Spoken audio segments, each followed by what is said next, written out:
Hello guys, it's Mr. Ortiz. Today's story I'll be reading is Pete the Cat's Got Class by James Dean. And if you guys happen to get this book when you guys finally come back to school, the first person to check out this library book is going to get a fold-out poster, which is right in here. Let me show you the front of the page. Okay, and it's got a fold-out poster right here. See that? Here's the poster. See that? Here's the poster. And then here are all the stickers. So let's see who remembers and comes in to check out this book, because they're going to be the first ones to enjoy the stickers and the poster. Alright, it's math time, says Pete's teacher, Mr. G. Pete the cat loves math. He loves how the numbers work together.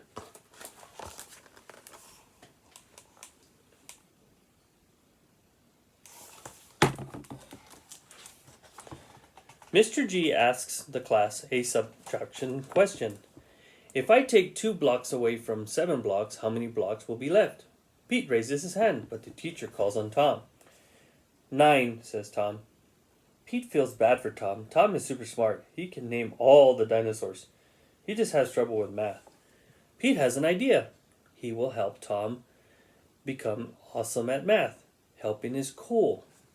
So, with that, do you think he's being a good PAX leader? I'm sure he is, because he's helping his classmate.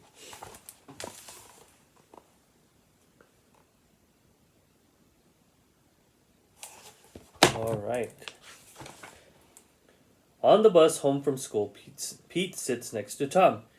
Do you want to come over to play? Tom asks. I got some cool new race cars for my birthday. Awesome, says Pete. We can do our math homework, and then we can race cars. I hate math, says Tom. You don't hate math, Pete tells Tom. You just don't love it yet.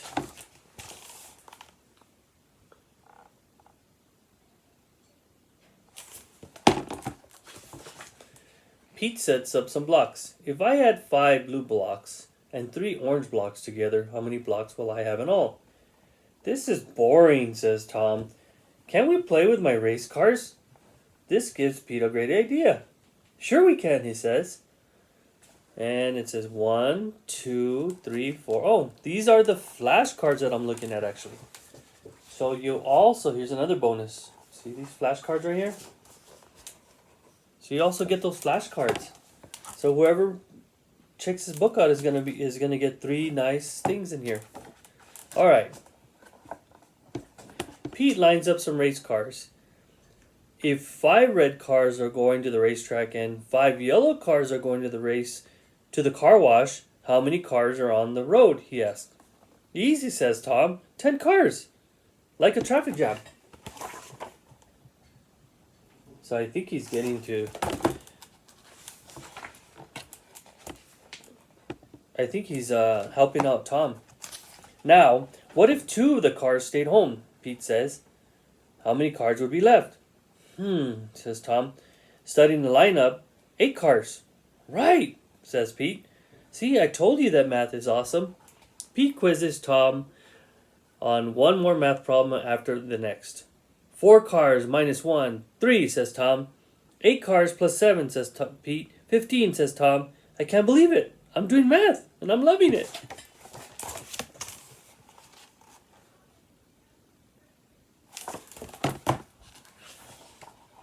After lunch, the teacher passes back their assignment. Pete and Tom got 1 wrong. I'd like to see you 2 after class, says Mr. G says. You both know not to copy someone else's homework, says Mr. G. We didn't copy, says Pete. You both got the exact same answer wrong, Mr. G tells them. Oh, I bet they feel bad. Mr. G is thinking that they're not being good PAX leaders and they're cheating. How can we prove that we got the answers on our own, says Tom. I know, Pete tells him. Bring your race cars to school tomorrow. Why? Tom asks. You'll see, says Pete with a smile. The next day, Pete and Tom get to school early. What are all the race cars for? Asked Mr. G. To show you how Tom got to be so good at math, says Pete.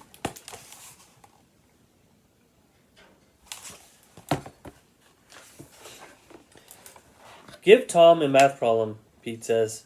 Any math problem. I'll get it right, says Tom, without Pete's help. Mr. G gives Tom one math problem after the other, and Tom uses race cars to get all the answers right. Wow, says Mr. G. I am impressed. Pete helped me by making math fun, Tom says. I think that's something we can all learn from Pete, says Mr. G.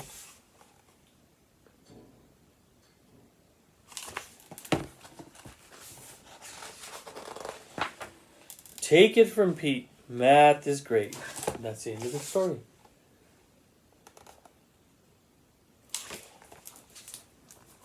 Alrighty, I hope you guys enjoyed the story, and I'll be back with more. This one is a 2.5 reading level. Have a good day.